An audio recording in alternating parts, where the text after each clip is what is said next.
Good evening. It's Tuesday, November 10, 2020 here in Cebu City. I'm Cherry Ann Lim, and here's all you need to know in Newsbits tonight.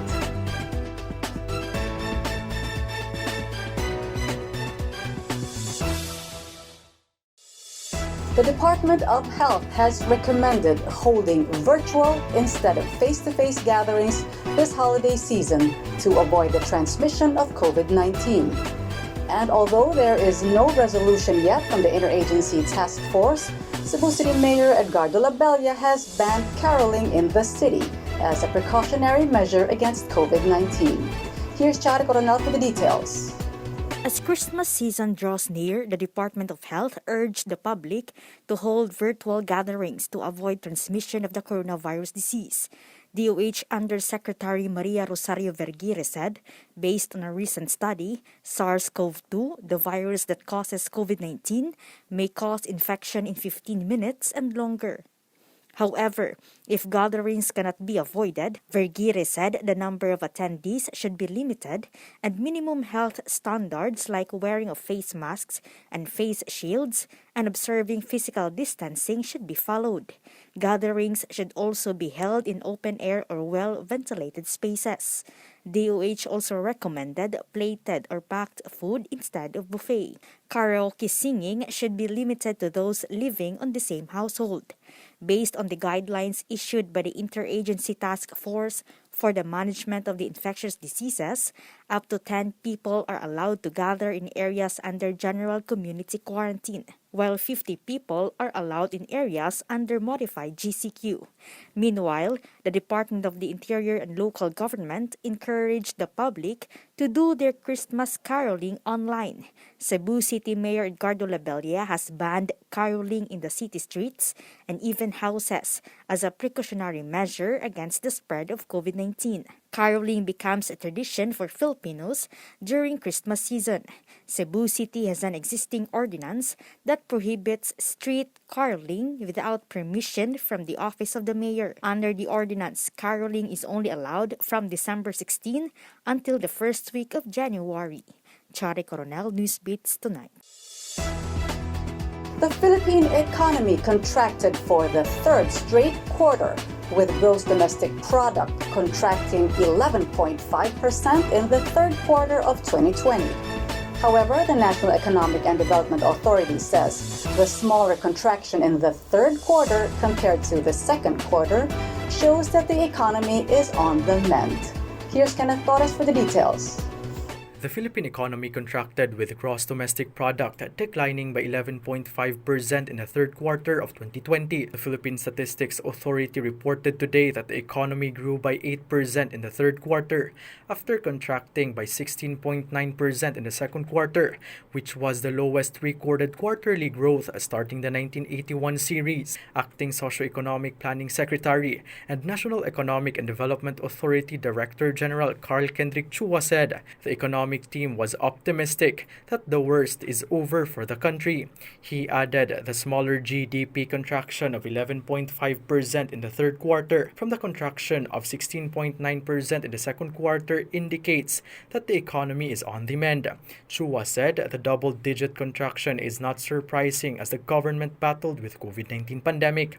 The National Capital Region provinces in Calabarzon and Cebu City account for around 60% of the country's economy. After easing quarantine restrictions in June, the government reimposed more stringent restrictions in Cebu City in the second half of June and in the entire month of July. More stringent restrictions were also reimposed in NCR and neighboring provinces for 2 weeks in August. PSA said agriculture posted a growth of 1.2% in the third quarter of 2020, while industry and services both recorded negative growth of negative 17.2% and negative 10.6% in the same period. The agency also reported top 3 industries that posted positive growth, which were financial and insurance activities with 6.2%, public administration and defense compulsory social activities with 4.5%, and agriculture, forestry, and fishing with 1.2%. Meanwhile, construction, real estate, and ownership of dwellings and manufacturing contributed the least to the GDP. Kenneth Torres, Newsbits tonight. The University of the Philippines will not hold its college admissions test for the intake of first-year students for academic year 2021-2022. Here's Chari Coronel for the details. The university councils of the 8 constituent universities of the University of the Philippines system unanimously decided not to administer UP college admission test for the intake of about 100,000 first-year applicants for the academic year 2021-2022 due to the prevailing threat of COVID-19. The university did not also consider online APCAT examination.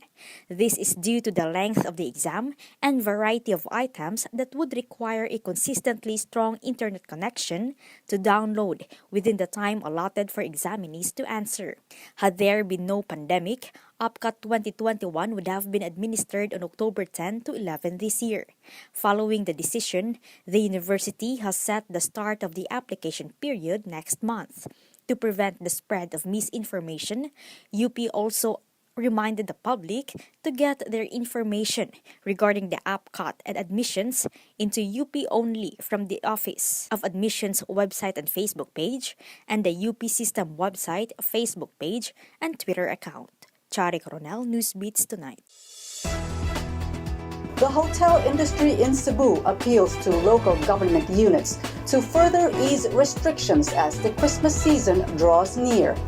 The industry continues to struggle with low occupancy amid the COVID-19 pandemic. Here's Johanna Bahenting for the details. The hotel industry in Cebu has called for the lifting of age restrictions as they hope for the picking up of occupancy rates this Christmas season. Hotel, Resort and Restaurant Association of Cebu President Carlos Suarez said they continue to appeal to the local government units to ease the travel restrictions so their domestic market can open up. The group observed 30 to 40% occupancy in city hotels and 70 to 80% in Mactan during weekends in October. However, Suarez said it is not consistent. He added the occupancy rate has not improved during the weekdays. He reiterated that hotels and resorts remain safe as proper health protocols are in place. At present, persons aged 15 to 65 years old are the ones allowed to go out. As of October 2020, Suarez said 37 of their member hotels continue to operate while 4 are closed. Around 14 resorts are open as well. The industry is looking at the last quarter of 2020 for the domestic market to gear up, while another year for the international market. Johanna Bahenting, Newsbits Tonight.